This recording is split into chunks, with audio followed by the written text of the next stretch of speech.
Hello everyone, কেমন আছো তোমরা সবাই? একটু আগেই কিন্তু আমি একটা ব্লগ এন্ড করলাম, মানে আজকে সারাদিনের যে ব্লগটা চলছিল। তো এখন রান্নাঘরে রান্না করছি, ভাবলাম এখন থেকে আবার নতুন ব্লগ শুরু করি, কারণ প্রতিদিনই ওই সকাল থেকে আর সকালবেলায় আমার এক একদিন সময় হয়, এক একদিন হয়ে ওঠে না, ব্লগ শুরু করতে পারি না। আজকে যেমন সকালবেলা খুব চাপে ছিলাম, ওই জন্য আর ব্লগ শুরু করতে পারিনি, বেলা থেকে শুরু করেছি, মানে রান্না বান্না কমপ্লিট করে শুরু করেছিলাম। যাই হোক, ওই জন্য ভাবলাম যে চলো আজকে রাত থেকে ব্লগ শুরু করা যাক। এখন ঘড়িতে বাজে হচ্ছে 9:30 পর্যন্ত। এখন না কথা বলতে গেলে না খুব হাঁপিয়ে যায়, কেন জানি না, মনে হয় সারাদিনের এই ধকল ক্লান্তি এই সমস্ত কিছু নিয়ে হয়তো এই প্রভাবটা পড়ছে। তো যাই হোক, এখন রান্নাঘরে কি করছি দেখো, এই যে ঘুগনি। অনেক দিন ধরে ইচ্ছে ছিল যে ঘুগনি করব, তো ও বললো না চর্বি দিয়ে করতে হবে না, তুমি নর্মালি করো। তো পেঁয়াজ রসুন দিয়ে এখন ঘুগনি করা চলছে। এবার একটুখানি জল দেবো, কষানো হয়ে গেছে, মশলা কষিয়ে তারপর মটর আলু সেদ্ধ করে দিয়ে দিয়েছি। এবার হচ্ছে একটু জল দেবো, ব্যাস, বেশি ইয়ে রাখবো না। আর একটু লুচি করব, লুচি ঘুগনি দারুণ একটা ব্যাপার, তাই না বলো? চলো সঙ্গে থাকো। ওদিকে বাবা আর ছেলে মিলে মানে কুস্তি চলছে, দুজন মিলে। একজন হচ্ছে হামা দিচ্ছে আর একজন হচ্ছে মানে হামা থেকে তুলে নিচ্ছে, মানে হামা দিচ্ছে বলতে কি উল্টে যাচ্ছে, আর একজন হচ্ছে আবার সোজা করে দিচ্ছে, মানে ওর বাবা আবার গিয়ে উল্টে যাচ্ছে। মানে এই যে কতবার আমার সারাদিনে চলে, আর এখন ওর বাবা করছে। আচ্ছা, তোমরা কারা কারা ঘুগনি খেতে ভালোবাসো বলো তো? আমার জানো না এত ভালো লাগে ঘুগনি খেতে, সে তোমরা নর্মাল যেভাবেই করে দাও না কেন, মানে নিরামিষ হোক বা আমিষ হোক, আমার খুব ভালো লাগে। মেলায় যদি যাই আমি অন্তত ফুচকার সাথে ঘুগনিটা মাস্ট খাবই।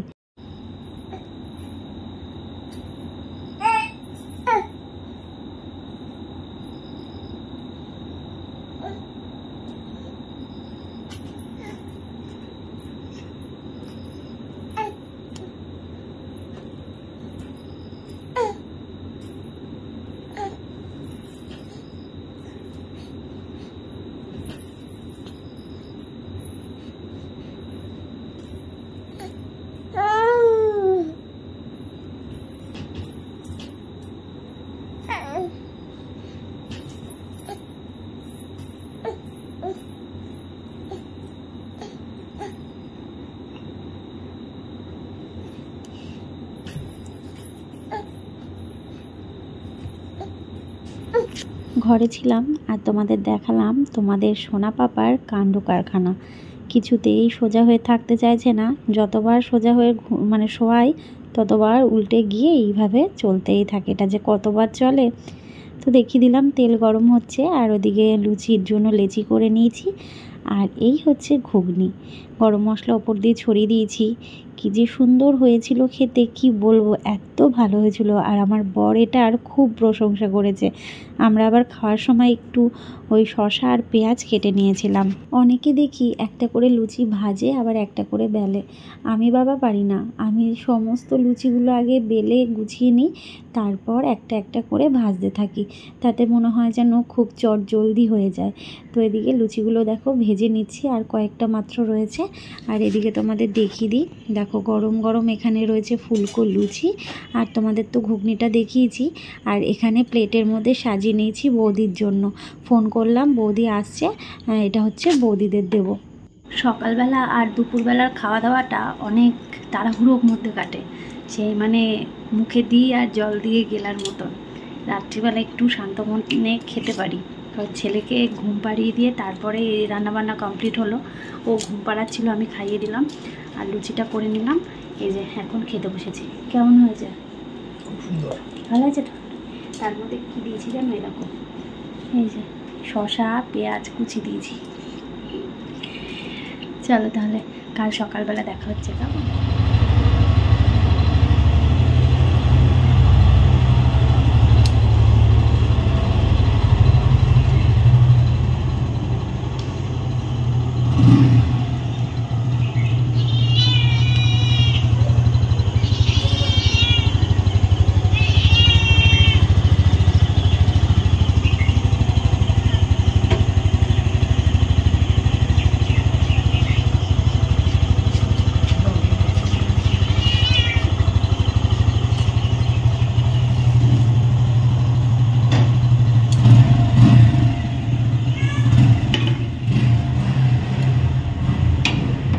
Everyone, good morning. কেমন আছো তোমরা সবাই?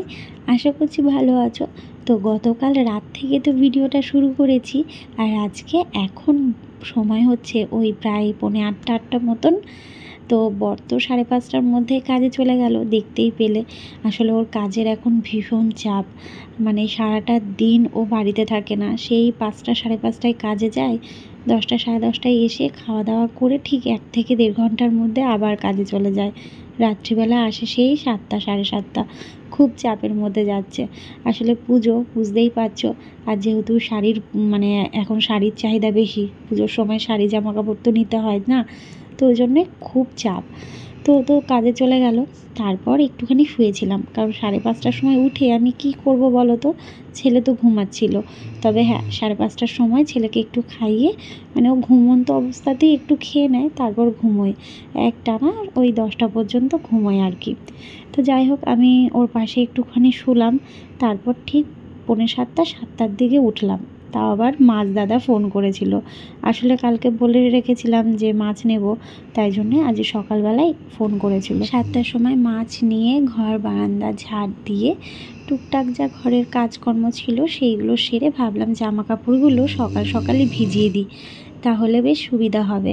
আর সকালের রোদটা এত জোরালো উঠেছে কি বলবো, তাই ভাবলাম যে না, সকাল সকালই কেচে দেওয়াটাই ভালো।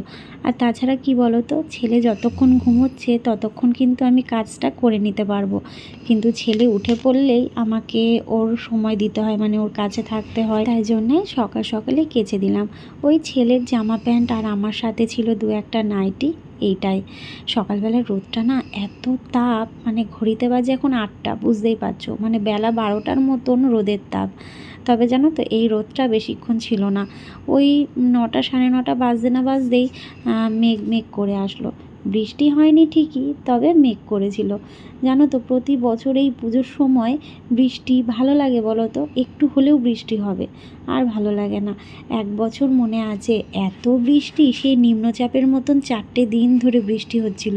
তবে না, ছাতা মাথায় দিয়ে যারা ঠাকুর দেখায় তারা ঠিক দেখেছিল, আমরা কিন্তু বেরোইনি, বাড়িতেই ছিলাম। আর তখন তো দিদির বাড়িতে পুজো হতো, তখন দিদির বাড়িতেই থাকতাম আর কি। পুজোর সময়টা কোথাও আর যাওয়া হতো না। তবে পুজোর সময় এই বৃষ্টিটা মানে বোনাস হিসেবে আমাদের কাছে আসে, জানো তো। তো যাই হোক, চলো, জামা কাপড়গুলো তো মেলে দিলাম, এবার যাব হচ্ছে নিচে, কারণ এই জামা কাপড় ওপরেই কেচে ওপরেই মেললাম, তো প্রচণ্ড গরম লেগে গেল, মানে এত ঘেমে গেছি কি বলবো। আর নিচ থেকে টেনে টেনে ওপরে আনবো, তাই ভাবলাম যে না, ওপর থেকেই কেচে দিই। দেখো, পুরো ঝলসে যাচ্ছে সাদা, মানে আজকে সকালের রোদটা এত সুন্দর উঠেছে কি বলবো। মাছ নিলাম, নিয়ে মানে 7টার দিকে মাছ নিলাম, 7টা 5-এর দিকে মাছ নিয়ে দেখলাম যে রোদটা এত চাগিয়ে উঠেছে, না হাত দেরি করা যাবে না। তাড়াতাড়ি করে ফ্রেশ হলাম, ফ্রেশ বলতে একটু ব্রাশ করে নিয়ে একটুখানি নিজের খাওয়া দাওয়াটা আগে করে নিলাম। ড্রাই ফ্রুটস খেলাম, তার সাথে হচ্ছে ওই ছাতুর শরবত খেলাম। খেয়ে নিয়ে ঘর বারান্দা ঝাড় দিলাম, রান্নাঘর তো রাতেই ক্লিন করে রেখেছি। জামা কাপড়গুলো ভিজিয়ে নিলাম, ভিজিয়ে যে ওপরে কেচে দিচ্ছি, এই যে ওপরে কেচে নিলাম। ওই নিচ থেকে টেনে টুনে আনতে গেলে না আমার খুব অসুবিধা হয় গো, আমি পারি না। ওই জন্য ওপরেই মানে জামা কাপড়গুলো নিয়ে আসলাম, এনে ভিজিয়ে ওপরেই মেলে দিলাম, তো সুবিধা হয় আর কি ওপরে কাচলে। তো এখন নিচে যাব, ভাবছি স্নান করে নেবো, প্রচণ্ড ঘেমে গেছি। আর এই রোদ উঠেছে না, প্রচণ্ড গরম লাগছে সকাল থেকে। সকালবেলা স্নান করে নিলে তাহলে একটু ভালো হবে, কারণ আমার না এই স্নানটা খুব তাড়াহুড়োর মধ্যে করতে হয়। আমার ছেলে উঠে পড়ে, আর আমি স্নান করতে গেলে আর আমি খেতে গেলে এইরকম করে, জানো না। তো যাই হোক, চলো, জামা কাপড়গুলো তো উপরে মেলা থাক, যা রোদ উঠেছে 1-1.5 ঘন্টায় শুকিয়ে যাবে। মাছ নিয়েছি, মাছ এখনও ধুইনি, ধোয়ার সময় পাইনি, ভাবলাম আগে এই কাজটা করি। আজকে অনেক দিন পর এরকম সকালবেলা স্নান করলাম। মনে পড়ে, তোমরা যারা আমার পুরনো ভিউয়ার্স আছো তারা হয়তো জানো, আমি কিন্তু আগে যখন ভাড়া বাড়িতে থাকতাম তখন কিন্তু সকালবেলা বাসি কাজকর্ম সেরে স্নান করে তারপরে রান্নাবান্না বসাতাম। যাই হোক, এখন আর হয়ে ওঠে না। তো দেখতেই পেলে, মাছে নুন হলুদ মাখিয়ে রেখেছি, তেল গরম হচ্ছে, একদিকে ডাল সেদ্ধ বসিয়েছি আর একদিকে ভাত, 3 দিকেই ওভেন ধরিয়ে দিয়েছি। আর এদিকে দেখো, মেঘলা করে আসলো, জামা কাপড়গুলো উপরে মেলা রয়েছে, এই যদি বৃষ্টি নামে ব্যাস, দৌড়ে দৌড়ে তো আবার যেতে হবে। রাত্রিবেলায় শুয়ে শুয়ে ভয়েস ওভার দিচ্ছি, এখন ঘড়িতে বাজে প্রায় ওই 10:30 11টা মতন। আর আমার বর এতটাই ক্লান্ত যে রাত্রিবেলায় শুলেই ঘুমিয়ে পড়ে, নাক ডাকে। জানি এটা খুব ক্লান্তর জন্যই হয়, প্রচুর মানে কি বলবো, সারাটা দিন ধরো একটা কাজ নিয়ে ব্যস্ত থাকে। এ দেখো তোমাদের রৌনক সোনা ঘুম থেকে উঠে গেছে, তারপর খাইয়ে দিয়েছি, ফ্রেশ করে দিয়েছি, জামা কাপড় চেঞ্জ করে দিয়েছি, একদম টিপটাপ, তাই না? ওরে বাবলে, ওরে বাবলে, কি যে ছটপট করে যাচ্ছে কি বলবো, বিছানায় দিচ্ছে আর উল্টে যাচ্ছে। সবে খেয়েছে, বলো পেটে চাপ পড়বে না? দুষ্টুমি করে, খালি দুষ্টুমি করে। চলো, রান্না হয়নি, মাছের ঝোল হয়নি, জানো মাছের ঝোলটা হয়নি। মাছ ভাজা হয়ে গেছে, ভাত হয়ে গেছে, ডাল সেদ্ধ ডিম সেদ্ধ তো হয়ে গেছে, মাছের ঝোলটা এখনো হয়নি। বিছানাটা গোছানো হয়নি, বিছানার চাদরটা চেঞ্জ করব। তা কি রয়েছে দেখো, বলে হাই মিমিরা, ওরে বাবালে, ওরে বাবালে, উফ। চলো একটু ওর সাথে একটু, ওরে বাবারে, ওরে বাবারে, ওরে বাবারে, পরে আসছি। কাজ থেকে আমার বর চলে এসেছে আর ওর কাছে ছেলেকে রেখে এখন আমি রান্নাটা চটপট করে নিচ্ছি। মাছ ভাজা হয়ে গেছিলো আর সবজিটাকেও কেটে রেখেছিলাম, মানে বেগুন আর আলুটাকে কেটে রেখেছিলাম। তো এখন শুধু মশলা কষিয়ে মানে মাছটা করছি। তো মশলাটা মানে আলু বেগুন ভালো করে ভেজে নিয়ে তো কষালাম, তার সাথে দেখতেই পেলে মাছটাও দিয়ে দিয়েছি। খুব স্বাদ হয়, তোমাদের এর আগেই বলেছিলাম। তো দেখো একটুখানি জল দিয়ে কষিয়ে নেব, তারপর হচ্ছে জল দিয়ে ফোটাবো আর কি। আর কিছু বাসন আছে, সেই বাসনগুলো ভাবছি কি ধুয়ে নেব, কারণ ও মানে ওর বাবা থাকতে থাকতে না আমি কাজগুলো সারতে পারবো। জানি ওর চাপ হয়ে যায়, রেস্ট নিতে পারে না, মানে এসে ছেলেকে ধরে, তারপর জল আনে, তারপর স্নান করে, তারপর খায়, খাওয়া দাওয়া করে 5টা মিনিট বুঝতে পারে না, তারপর বেরিয়ে যায়। তো ওই জন্য ভাবলাম বাসন কটাও আমি ও থাকতে থাকতে মেজে নিই। রান্না কমপ্লিট, ও গেল হচ্ছে স্নান করতে, জল এনে তারপর গেল স্নানে। আর এদিকে আমি ছেলেকে স্নান করিয়ে একদম রেডি করিয়ে দিয়েছি ঘুমোনোর জন্য। আর আজকে কিন্তু ও নতুন জামা পরেছে, দেখতেই পাচ্ছ। এই জামাটাও কিন্তু ওকে একটা মাসিমণি দিয়েছে, মানে আমার বাবার বাড়ির ওইখানে একজন আছে, তো আমার ব্লগ দেখে, তো মায়ের হাত দিয়ে পাঠিয়েছে। আমার সোনা পাপার অনেক ড্রেস হয়েছে, বিশ্বাস করো, মানে দিদি দিয়েছে, মা দিয়েছে, আমরা দিয়েছি, তার সাথে আমার এই ইউটিউব পরিবারের থেকেও কিন্তু অনেক উপহার পেয়েছে আমার সোনা পাপা। সকালবেলা স্নান করেছি, কে বলবে বলো তো? দেখো চোখ মুখের অবস্থা। ছেলে ঘুমোচ্ছে, এখন খেতে বসলাম আমরা দুজন মিলে, খেয়ে নিয়ে তারপর হচ্ছে বাকি কাজকর্মগুলো সারবো, জামাটা চেঞ্জ করব। প্রচন্ড ক্লান্ত লাগছে সকালবেলা। না না, এটা তোমার জন্য নিয়ে এসেছি। বলছে তুমি মাছের ডিম নিয়েছো, আমাকে দাওনি, ওটা তোমার জন্যই নিয়ে এসেছি। চলো তাহলে খেয়ে নিই, ঠিক আছে? আজকে এক তরকারি ভাতই করেছে, আর কাকার কাছ থেকে আবার পরে নিলাম ওই উচ্ছে আর কাটি কচু। আগে যদি আসতো তাহলে উচ্ছে আলু ভেজে দিতে পারতাম। সে আলু সেদ্ধ দিয়েছি, আলু সেদ্ধ আর হচ্ছে মাছের ঝোল। চলো খেয়ে নিই।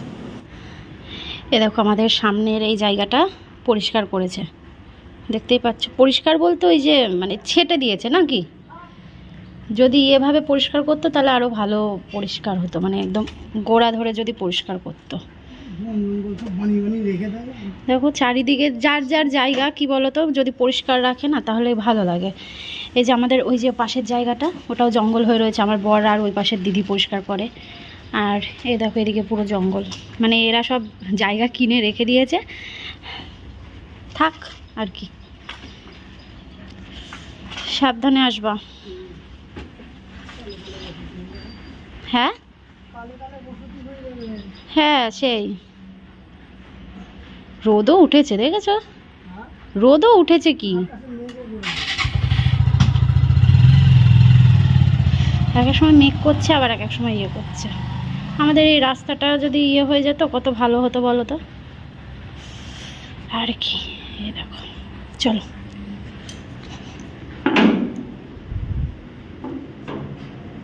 বর চলে গেল কাজে, ছেলে ঘুমোচ্ছে, আর আমাদের সকালের খাওয়া দাওয়া হয়ে গেছে, কিন্তু সকালে খাওয়ার বাসনটা মাজা হয়নি।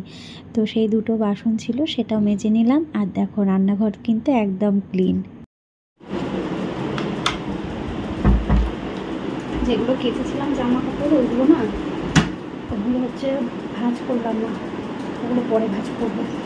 খাওয়া দাওয়া করেছি, ঘুম পাচ্ছে, ছেলে ওদিকে ঘুমাচ্ছে, এসিটা চালিয়ে দিয়েছি, সবে চালালাম, যেন ফ্যানটা চলছে।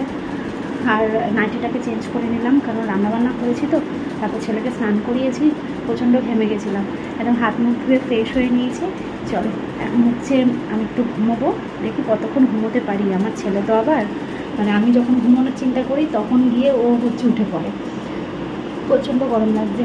চলো পরে আসছি, যদি ও ঘুমোচ্ছে ঘুমোক, আমি একটু ওর পাশে কাঠ হই, এডিট করা হয়নি, আগে একটু শোবো তারপরে এডিট করবো। ছেলেকে দোলনায় দিলাম, দিয়ে তারপর আমি বিছানার চাদরটাকে চেঞ্জ করলাম। আর এই চাদরটা কিন্তু আজকে নতুন পেতেছি, কেমন লাগছে জানিও। আর তোমাদের যদি এমন চাদর প্রয়োজন হয় তাহলে কিন্তু আমাকে অবশ্যই হোয়াটসঅ্যাপে বুকিং করতে পারো। আর নাম্বার তো তোমরা জানোই, স্ক্রিনেও দিয়ে দিয়েছি। আর এদিকে দেখো নতুন একটা জামা আমার সোনা পাপার জন্য। কে দিয়েছে বলো তো? এটা দিয়েছে হচ্ছে বৌদি আমার ছেলেকে। কি ভালো লাগছে না বলো তো? আমি মনে করি আমার সন্তানকে যে যেমনই জিনিস দিক না কেন, আমি সমস্তটাই আমার ছেলেকে পরিয়ে দেব, কারণ ওকে ভালোবেসে দিয়েছে, তাই না? চলো আজকের ব্লগটা এখানে এন্ড করছি, আগামীকাল আসছি নতুন ব্লগ নিয়ে।